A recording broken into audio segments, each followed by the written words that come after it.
and Cory, in 5 days, we will be headed to Oxnard for Dallas Cowboys training camp. We might be talking to George Pickens. Oh. Who knows? Do you know? Oh, did you not get my text? Let's look forward to next week whenever we get out to Oxnard and have surprise guests all week. Okay, I am excited about that. Now, couple of Cowboys questions that matter I'm going to continue to say, just count down the days until training camp, even though it feels like a much more reasonable amount of days. I was texting with Woolchuck yesterday, and I was like, good Lord, can we get football soon? He was like, yes, gosh. please, I need it in my veins. And so Joseph Hoyt, who was on the G-Bag Nation yesterday, he put out an article about make or break opportunities in training camp for the Cowboys. So I actually wanted to start by hitting on two particular players in here. What's up? Suggest that. Yes. Is this a make or break training camp for Mazi Smith? Season. Okay. I think that the season training camp, like to solidify who he is on this team, yes. Otherwise, he's going to be a rotational piece. See, yeah, I think if he doesn't show out in training camp, he's just going to be slotted as like, hey, maybe, like Cory said, rotational piece. Is that how you view it, Alec? Yeah, because we've been hearing for a while now that you got to give defensive tackles 3 years to catch on. So, True. You know, we're at that landmark. So if I don't see anything, I don't need him to be Aaron Donald. But if I don't see improvement, if I don't see something that says, yeah, that's going to be the guy that's starting at defensive tackle for you this season, then I'm concerned. Now, it's a really interesting article. I would recommend go checking it out. Tyler Guyton, Miles Sanders, and Donovan Wilson are all on this list. I feel like we've talked about those guys a whole lot. So I wanted to focus back in on Kalen Carson. Do you think this is a make or break training camp opportunity for Kalen Carson? I think make, less break, because I think he'll have more opportunities. But I see what you're saying, because he's going to get all the chances. Yes. You get as many reps. You get as many reps as you want here, and on all of these reps, the more you shine. We see it all the time. A good catch in practice can set the tone for what you are for everybody in that room. So I think more make than break. But yes, the opportunities he has to take advantage of, he should take advantage of them. There's wide open cornerback spaces available. And the tough thing for him, because he's like, yeah, no kidding. How do you ensure that? Is he has to stay healthy.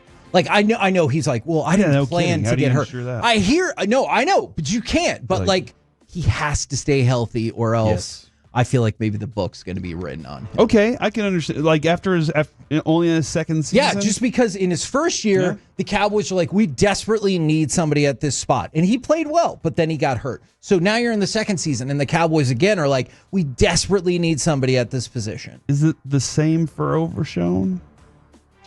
Or different because of the talent? That is a good question. You know what?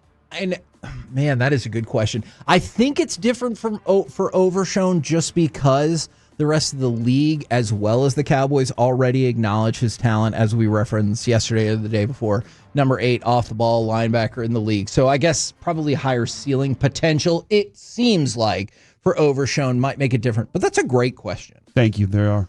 Yes, they're good. As Alec and, well, as they say, not Alec, as they say. Yeah, they do agree with you, Cory. Yes. They often say that. Yes, exactly. All right. True. So humble. I love it. All right. What are your expectations for George Pickens this season? So I get it. 1,000 yards and 10 touchdowns, or 1,200 yards and 10 touchdowns. Hey, that'd be great.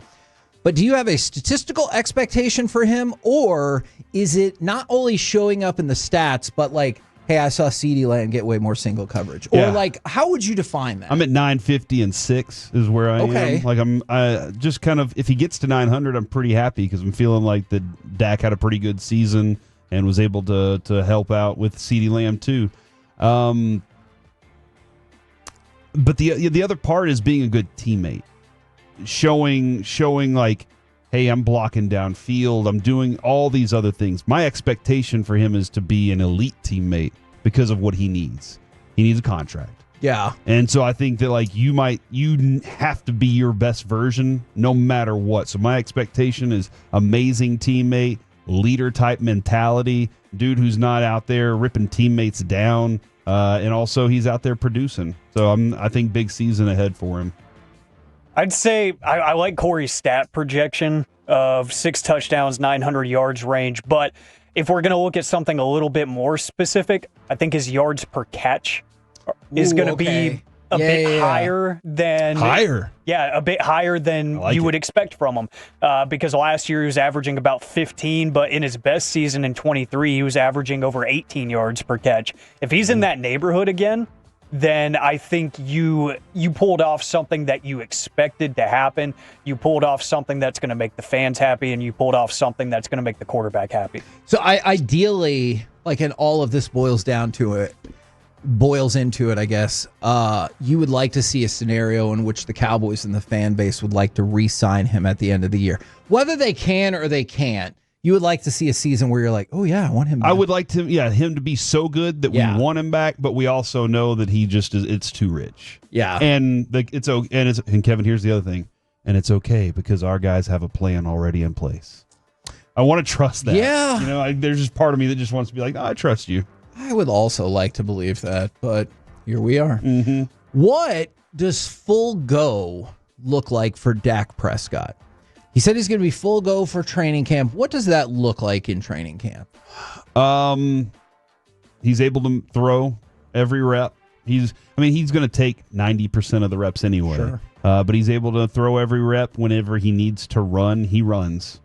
And I don't see, that's the thing too. After the ankle injury, didn't it feel like Jerry Jones was like, why would we ever ask him to run? Yeah. Ever. What are you talking about? Yeah. This is why we have to have a better Jerry was very adamant about that. And it seemed like that next season, Dak was like, Jerry said, don't run. I'm not running. Y'all told me not to run. And then it was like, well, we kind of need you to run. If he's running, I'm feeling more confident in the full go part of it.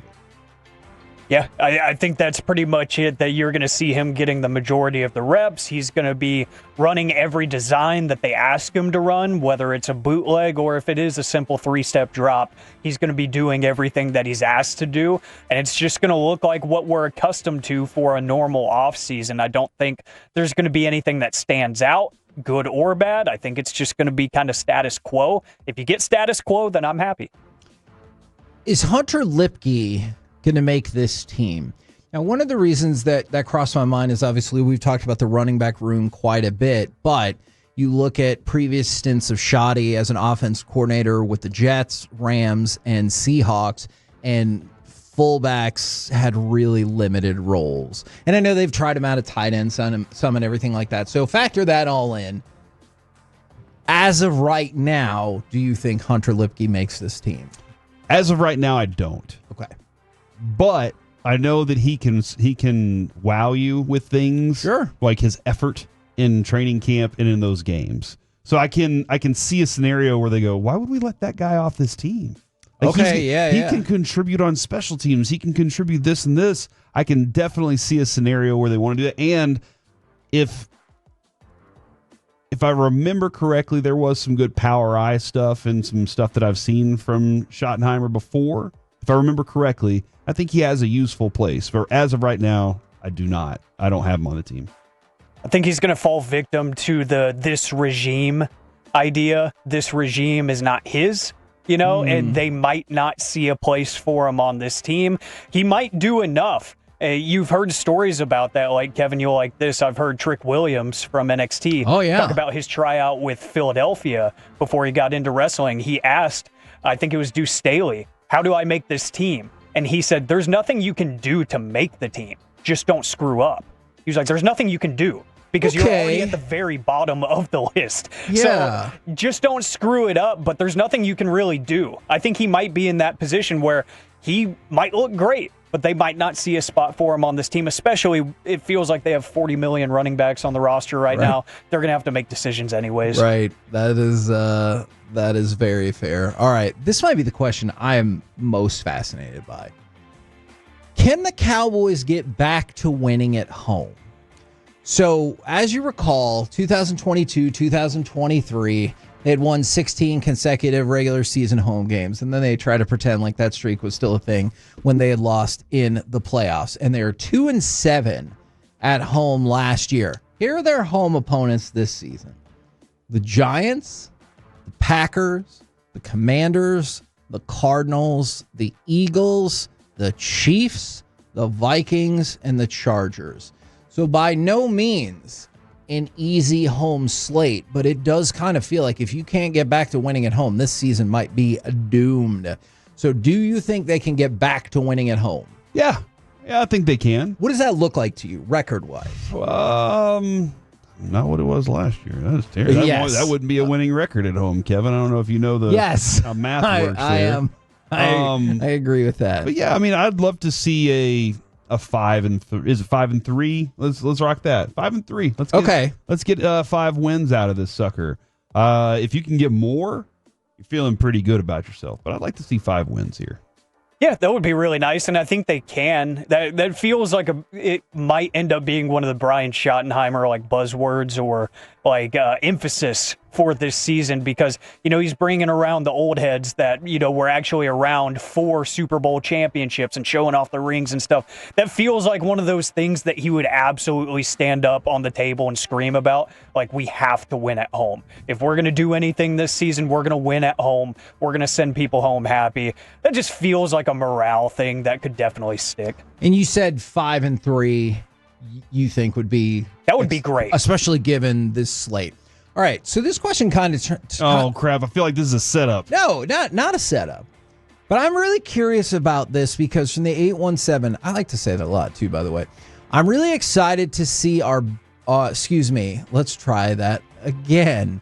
From the 817, last year was the first time in my life it felt hopeless as a Cowboys fan. I just don't care about the Cowboys right now. So I'm going to tie that into Cowboys training camp. I dare you. I will. All right. So in 2017, coming off a nice year, the Cowboys had 55,000 people at training camp. All right. The next year, 40,000. The next year, 35,000. Uh-oh. Last year, 1,000. No, you were there for more than 1,000 people. Approximately 24,500 people over the span of 17 practices. It was noticeable, very distinct. yes. It was very distinct. We walk in, we notice it. When we're done with our show is usually the time where it starts to fill up or is very busy. Yeah. And most of the time, Kevin, we were like, what? Is anybody here? Yeah. And now I'm not trying to offend the Cowboys in any way, shape, or form. They've had a lore of winning and greatness and excellence. That's why people show up. And last year, people were down on it because they don't have that lore anymore. Yeah. And so they got to figure a way out to get that back, and those fans will show back up there. I do wonder if there is a difference in travel over the last few years, if there's something going on there. I don't know that in particular, but last year definitely was a sign that y'all got to do something to entice people to show up to the circus. And that right there is essentially the question. Will more folks show back up at training camp? You might not care. I might not care. The listeners might not care. But it feels like if the Cowboys are going to make a change, I think a lot of people agree with this. The change is going to be when the TV ratings drop and the attendance drops and the money stops coming in. Oh, yeah, that's the real. As opposed to not winning. So do you think we'll have more people at training camp? Or, to kind of go along with that text, we might see more of the same. I think a little bit more. I don't think it's going to be anything to write home about, but I do think you'll see, just because the nature of change itself excites people. Okay, so yeah. maybe they say, you know what? I'm going to hit the reset button on this, and I'm going to try again. I am going to pack up and head out to Oxnard and see what this looks like, see if the energy is different, if it's more fun. There's going to be that group of people. I don't think it's going to be a massive group of people, but I think the ultimate way to change that is to win football games. So if they can do that in the first year, you're going to see it continue to grow. Thank you, gentlemen, very much. Excellent answers today.